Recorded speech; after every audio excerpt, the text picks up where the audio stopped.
Mars media நேயர்களுக்கும் அன்பர்களுக்கும் இந்த நாள் இனிய நாளாக அமைய எல்லாம் வல்ல இறைவனை பிரார்த்திக்கின்றோம். இந்த சேனல் உங்களுக்கு பிடிச்சிருந்தா மறக்காம சப்ஸ்கிரைப் பண்ணுங்க, ஷேர் பண்ணுங்க, லைக் பண்ணுங்க, கமெண்ட் பண்ணுங்க.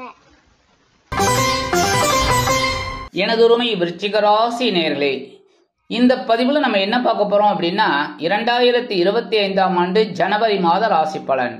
இனிய ஆங்கில புத்தாண்டு நல்வாழ்த்துக்கள். ஃபர்ஸ்ட் ஆஃப் ஆல், உங்களோட புத பகவான், அதாவது அஷ்டமாதிபதி லாபாதிபதியுமான புத பகவான் தனவாக்கு குடும்பஸ்தானமாகிய 2ஆம் இடத்தில் சூரிய பகவானுடன் இணைந்து அற்புதமான ஒரு முன்னேற்றத்தை, ஒரு பொருளாதார வசதியை ஏற்படுத்தி கொடுக்கிறார். அதேபோல் உங்கள் உடல் ஆரோக்கியம் சிறப்படையும், தொழில் வியாபாரம் முன்னேற்றகரமாக நடைபெறும், உத்தியோகத்திலிருந்து வந்த தொய்வுகள் அகலும், நீங்கள் போட்ட திட்டங்கள் அருமையாக நிறைவேறும், புதிய வேலை தேடும் குழந்தைகளுக்கு வேலை வாய்ப்பு அருமையாக வந்து சேரும், கல்வி பயிலும் மாணவ மாணவிகளுக்கு புதாதித்ய யோகம் இருப்பதால் கல்வியில் முன்னேற்றம் அடைவார்கள். எழுத்து மற்றும் அச்சுத்துறையில் இருக்கும் நண்பர்களுக்கு புதிய வாய்ப்புகள் மிளிரும், கலைத்துறை நண்பர்களுக்கு வாய்ப்புகள் வந்து சேரலாம். 19/1/2025 முதல் புத பகவான் சகாயஸ்தானமாகிய 3ஆம் இடத்திற்கு வந்து குருவின் பார்வை பெற்று சஞ்சரிப்பதால் உடன் பிறப்புகளின் மூலம் உங்களுக்கு நன்மைகள் வந்து சேரும். அதேபோல் அரசியல்வாதிகள் முன்னேற்றம் அடைவார்கள். உத்தியோகத்தில் தன்னம்பிக்கை அதிகரிக்கும், தொழில் வியாபாரம் அருமையாக நடைபெறும். 7-12 குடையாதிபதி சுக்கிர பகவான் சுகஸ்தானமாகிய 4ஆம் இடத்தில் இருப்பதால் பொன் பொருள் ஆடை ஆபரண சேர்க்கை உண்டாகும். உறவினர்கள் ஆதரவு கரம் கொடுப்பார்கள்.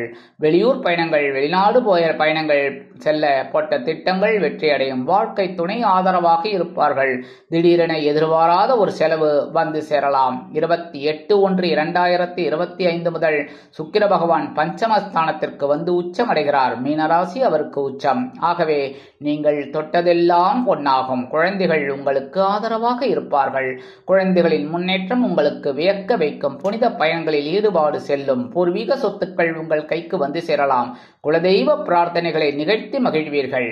ராசிநாதனும் பகைருணர் ரோகாதிபதியுமான செவ்வாய் பகவான் பாக்கியஸ்தானத்தில் இருப்பது ஓரளவிற்கு நன்மை என்றாலும் நீச்சமடைந்து வக்கிர கதியில் இருப்பதால் எல்லா விஷயத்திலும் கவனம் அவசியம். தந்தையார் விஷயத்தில் உடல் ஆரோக்கியத்தில் கவனமாக இருக்க வேண்டும். சீருடை பணியாளர்களாகிய காவல், இராணுவம், தீயணைப்புத்துறை, மருத்துவத்துறையில் வேலை பார்க்கும் நண்பர்களுக்கு எதிர்பார்க்கும் இடமாற்றம், பதவி மாற்றம், பதவி உயர்வு, சம்பள உயர்வு சற்று காலதாமதமாகி பிறகு நிறைவேறும். 18/1/2025 முதல் இந்த செவ்வாய் பகவான் உங்கள் ராசிநாதன் வக்கிர கதியிலே மிதுன ராசிக்கு வந்துடுறார். மிதுன ராசி அஷ்டம ராசி. அஷ்டம ராசியில அவர் வந்து வக்கரம் அடைகிறது பரவாயில்லை. ஏன்னா அதுவும் உங்களுக்கு பகைருண ரோகாசானாதிபதி வக்கரம் அடைகிறது நல்லது. ஆனால் உங்க ராசிநாதன் வக்கரம் அடைகிறார் அப்படிங்கிறதுனால உடல் ஆரோக்கியத்துல கவனமா இருக்கணும். உத்தியோகத்துல நீங்க எதிர்பார்க்கிற அந்த உயர்வுகள் உங்களுக்கு வரலாம். தொழில் வியாபாரமும் சிறப்பாக அமையும். கடன் சுமை சிலருக்கு உருவாகும். அதனால் கவனம் அவசியம். வாங்கும் கொடுக்கல் வாங்கலில் கவனமாக இருப்பது நல்லது. ஜீவனாதிபதி சூரிய பகவான் தனவாக்கு குடும்பஸ்தானமாகிய 2ஆம் இடத்தில் இருப்பது விசேஷம். தனவரவு தாராளமாக வந்து சேரும். தொழில் வியாபாரத்தில் உத்தியோகத்தில் கடுமையாக உழைத்தீர்கள் என்றால் கண்டிப்பாக நன்மைகள் இரட்டிப்பாகும். அதேபோல் சிலருக்கு பொன் பொருள் ஆடை ஆபரண சேர்க்கை உண்டாகும். வீடு, மனை, வாகனம் வாங்க போட்ட திட்டம் வெற்றியடையும். அயல் நாட்டில் வசிக்கும் நமது அன்பர்களுக்கு புதிய முதலீடுகளை நமது நாட்டில் செய்யலாமா என்ற எண்ணம் அவர்களுக்கு உண்டாகும். 14/1/2025 முதல் சூரிய பகவான் சகாயஸ்தானமாகிய 3ஆம் இடத்திற்கு வந்து குருவின் பார்வையை பெறுவது விசேஷம். உடன் பிறப்புகள் அனுகூலமாக இருப்பார்கள். அரசியல்வாதிகள் முன்னேற்றம் அடைவார்கள். நீங்கள் எடுக்கும் அனைத்து காரியங்களும் உத்தியோகத்தில் தன்னம்பிக்கையோடு செயல்பட வகை வாய்ப்புகளை ஏற்படுத்தி கொடுக்கும். தொழில் வியாபாரத்தில் அதிரடியான முன்னேற்றம் காண்பதற்கு அதிரடியான சில திட்டங்களை தீட்டி வெற்றி அடைவீர்கள். 2-5 குடைய அதிபதி குரு பகவான் வக்கிரகதியில் களத்திரஸ்தானத்தில் உள்ளார். 7ஆம் இடத்தில் குரு இருப்பது விசேஷம் என்றாலும் அவர் உங்களுக்கு ஓரளவிற்கு நன்மை அளிக்கக்கூடியவர் என்றாலும் அவர் வக்கரகதியில் இருப்பதால் ஓரளவிற்கு சிறப்பான சூழ்நிலைகள் அமைவதற்கு நீங்கள் கடுமையாக பாடுபட வேண்டி வரும். அப்பொழுதுதான் உங்களுக்கு தனவரவு தாராளமாக கிடைக்கும். குழந்தைகள் ஆதரவாக இருப்பார்கள்.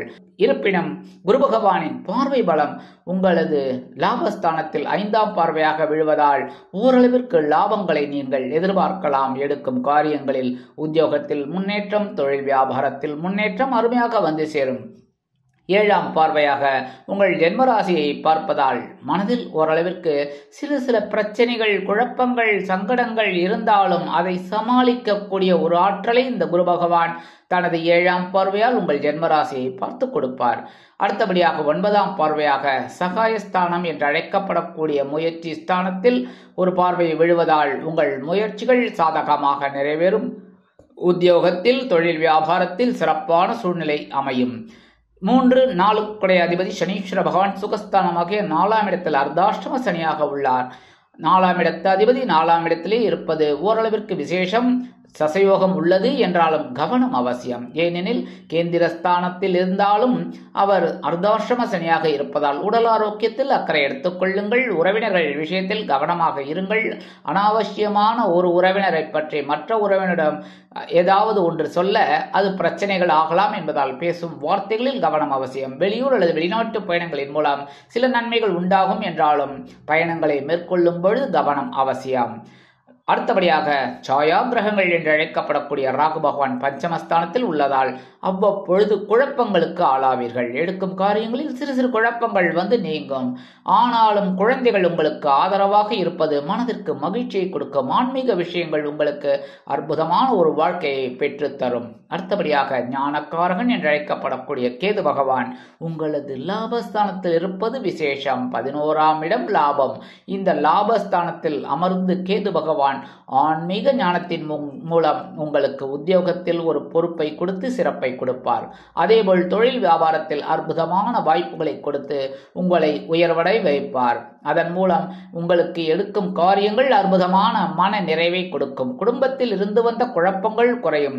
வெளியூர் அல்லது வெளிநாடு சென்று படிக்க வேண்டும், உத்தியோகம் பார்க்க வேண்டும் என்று நினைக்கும் குழந்தைகள் விநாயகரை வழிபட்டு அற்புதமான ஒரு முன்னேற்றத்தை காணுங்கள்.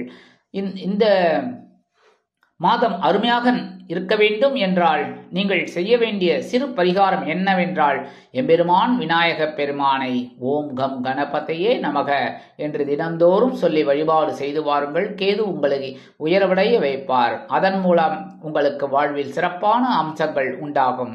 அடுத்தபடியாக எம்பெருமான் முருகப்பெருமானை நீங்கள் செவ்வாய்க்கிழமைகளில் வழிபாடு செய்து வர உங்களுக்கு அற்புதமான ஒரு முன்னேற்றம் கண்டிப்பாக வந்து சேரும். அடுத்தபடியாக நவ கிரகங்களில் உள்ள சனீஸ்வர பகவான், அதாவது ஆயுள் காரகன் என்று அழைக்கப்படக்கூடிய சனீஸ்வர பகவானிற்கு சனிக்கிழமைகளில் எல் தீபமேற்றி சனி பகவான் காயத்ரியான ஓம் காகத்வஜாய வித்மகே கட்கஹஸ்தாய திமிகி தன்னோ மந்த பிரச்சோதயாத் 11 தடவை சொல்லிட்டு வழிபாடு செய்து வாருங்கள். கண்டிப்பாக உங்களுக்கு வாழ்க்கையில் ஒரு சிறப்பான சூழ்நிலை உருவாகும்.